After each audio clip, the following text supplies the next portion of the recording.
আজকে অনেকগুলো বেগুন তুললাম। কালকে তো সব কটা বেগুনই বিক্রি করে এসেছিলাম। আজকে দেখি কতগুলো হয়। এই রোজ রোজ হেঁটে হেঁটে বাড়ি বাড়ি বেগুন বিক্রি করতে যেতে আর ভালো লাগে না। বয়সটাও তো হচ্ছে। বাবা রমেশ, বাবা রমেশ, একবার বেরিয়ে আয় তো বাবা। হ্যাঁ মা, বলো কি বলবে। কি ব্যাপার বাবা, এরকম সেজে গুজে তুমি কোথায় যাচ্ছ? মা, এক স্থানীয় কারখানায় কর্মখালির খবর বেরিয়েছে। আমি সেখানেই যাচ্ছি পরীক্ষা দিতে। যদি এবারে কাজটা পেয়ে যাই তাহলে তোমার সব কষ্ট আমি দূর করে দেব মা। ও, তাহলে তো খুব ভালো কথা। তুমি কি এক্ষুনি বেরিয়ে যাবে বাবা? আমার তো রান্না বান্না কিছুই হয়নি এখনো। না মা, রান্না বান্না করবার প্রয়োজন নেই। আমি বাইরে কিছু খেয়ে নেব।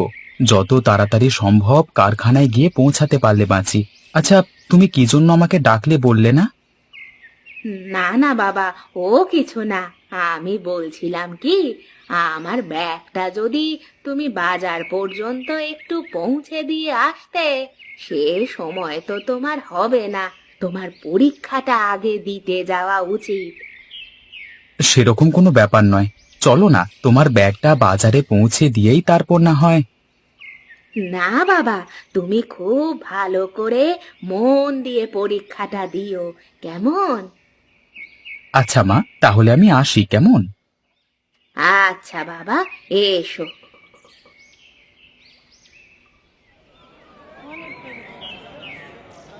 বেগুন লাগবে?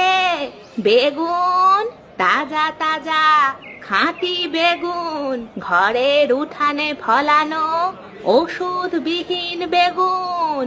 খেলে পরে স্বাস্থ্যের কোনো ক্ষতি হবে না। নিয়ে যান, নিয়ে যান, তাজা তাজা বেগুন নিয়ে যান।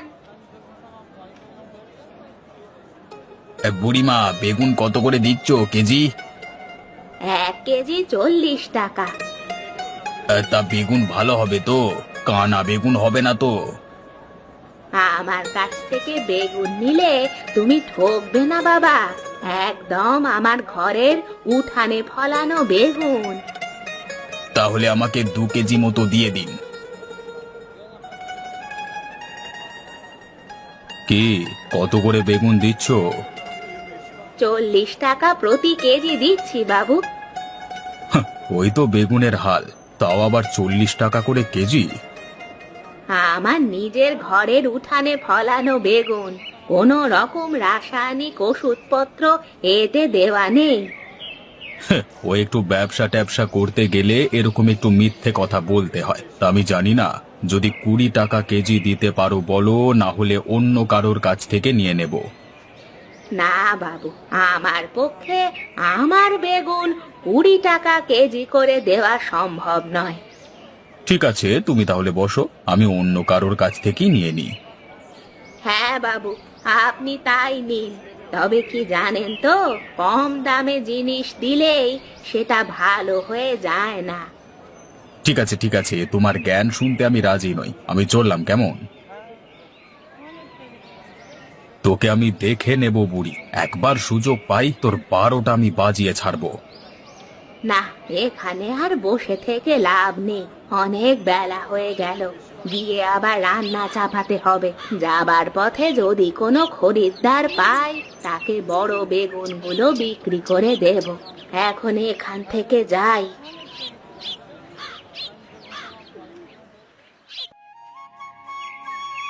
ও বুড়িমা, একবার দাঁড়াও গো বাবু। বুড়িমা, একবার দাঁড়াও।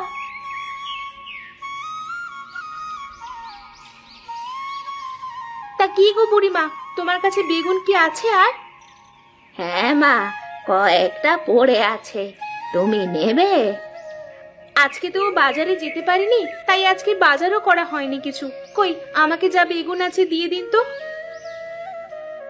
তা হ্যাঁ গো বুড়িমা, বলি বয়সটা তো কম হলো না, আর কদিন তুমি বাজারে ব্যবসা করতে বসবে? দেখি মা, যতদিন শরীর দেয় ততদিনই কাজ করে যেতে হবে। আমি সে কথা বলছি না বুড়িমা, ঘরে তো তোমার ছেলে আছে, তা সেও তো এবার বাজারে বসতে পারে নাকি? আমার ছেলে তো বাজারে বসতে চায়, আমাকে সব সময় আসতে বারণ করে, কিন্তু আমি তাকে বলি একটা চাকরির খোঁজ করতে। তা চাকরি কি পেয়েছে? বলি বয়স তো কম হলো না। আজকেই একটা পরীক্ষা দিতে গেছে। আমার ছেলের কাজের গুণ মন দুটোই আছে মা, কিন্তু তবুও যে কেন কারখানার মালিকরা ওকে কাজে নেয় না কে জানে। দেখো, এবার পেলেও পেতে পারে, আর যদি না পায় তাহলে এবার ব্যবসায় বসতে বলো। তোমার এই বুড়ি বয়সে খাটাখাটনি আমাদের দেখতে ভালো লাগে না, বুঝলে?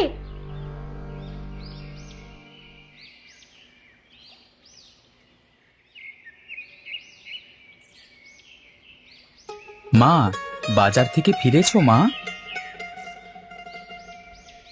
আয় বাবা, সেই কোন সকালে গেছিস, এতক্ষণে তো আসবার সময় হলো।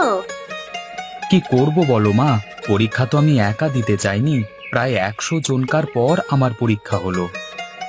তা বাবা, সকাল থেকে কিছু পেটে পড়েনি, তুই হাত মুখ ধুয়ে আয়, আমার ভাত আর বেগুন ভাজা প্রস্তুত, গরম গরম খেয়ে নিবি, আয় বাবা।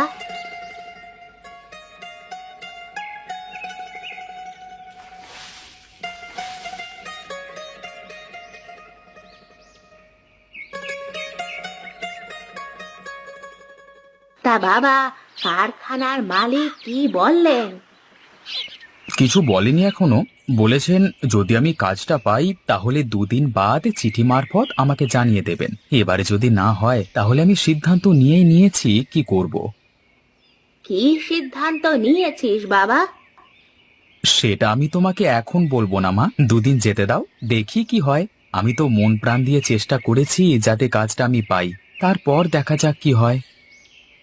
আচ্ছা বাবা, বেশ, তুই এখন পেট ভরে খা। খাচ্ছি মা, তবে একটা কথা তোমাকে বলে রাখি, তুমি এই বেগুন ভাজাটা না খুব সুন্দর করো, যার কোনো তুলনা হয় না।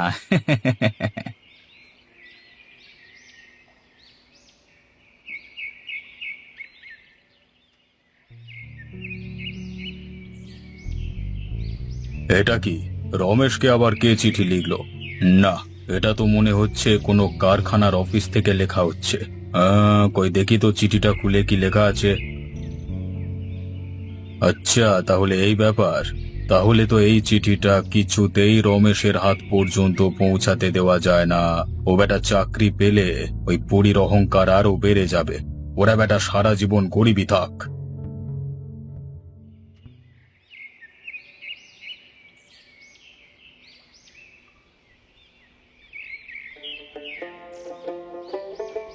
মা মা, জলদি বেরিয়ে এসে দেখে যাও কি নিয়ে এসেছি, দেখে যাও। কি ব্যাপার বাবা, তুই এই সাত সকালে ভ্যান কোথা থেকে নিয়ে এলি? মা, তোমাকে আমি 2 দিন আগে কি বলেছিলাম মনে আছে? না বাবা, আমার তো কিছু মনে পড়ছে না, তুই কি বলেছিলিস? আমি বলেছিলাম 2 দিন বাদে যদি কাজের কোনো চিঠি না আসে তাহলে আমি অন্য একটা পরিকল্পনা করেছি। আজকে থেকে সেই পরিকল্পনা অনুযায়ী আমি কাজ শুরু করব।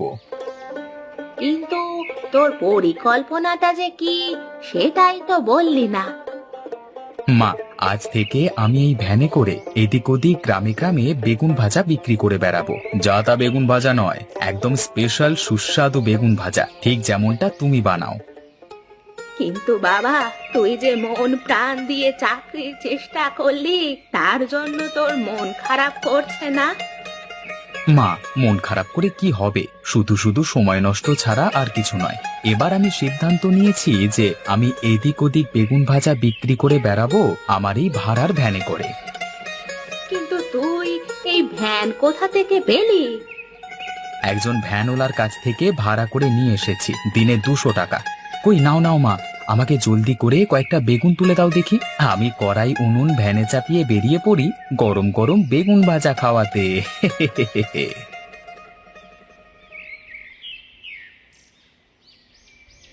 বেগুন ভাজা খাবেন? বেগুন ভাজা, গরম গরম সুস্বাদু বেগুন ভাজা। একবার খেলে বারবার খেতে ইচ্ছে করবে, মুখে লেগে থাকবে সারা জীবন। খেয়ে যান সুস্বাদু বেগুন ভাজা, খেয়ে যান। ও ভায়া, একটিবার দাঁড়াও দেখি। হ্যাঁ কাকা, কিছু বলছিলেন? বেগুন ভাজা বিক্রি করছো? তা কত করে পিস? হ্যাঁ কাকা, একটা গোটা নিলে 10 টাকা। একবার খেয়ে দেখুন না। তা বলছো যখন দাও, একবার পরখ করেই দেখি কেমন খেতে তোমার গরম বেগুন ভাজা। হুম, বাহ, এ যে দারুণ সুন্দর খেতে গো। এই বেগুন ভাজা যে অরুণদার বেগুন সুন্দরীকেও হার মানাবে গো। আপনাদের ভালো লাগলেই হবে কাকা, আমি তো আপনাদের ভালো জিনিসটা খাইয়ে সেবা করতে চাই।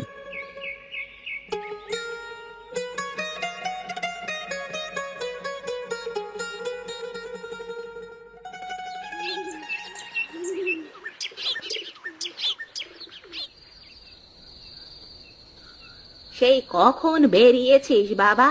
এতক্ষণে তোর আসবার সময় হলো? আরে মা, তোমাকে কি বলবো, আজকে আমার বেগুন ভাজা সমস্ত লোকে পছন্দ করেছে। তুমি কল্পনাও করতে পারবে না, আমি শুধুমাত্র আজকেই বেগুন ভাজা বিক্রি করে ভ্যান ভাড়া মিটিয়ে দিয়েও 1000 টাকা লাভ করেছি। বলিস কি রে বাবা, এ তো দারুণ সুখবর। হ্যাঁ মা, এখন ভেতরে চলো, খুব ক্লান্ত হয়ে গেছি আজকে, কালকে আবার বেগুন নিয়ে বেরুতে হবে।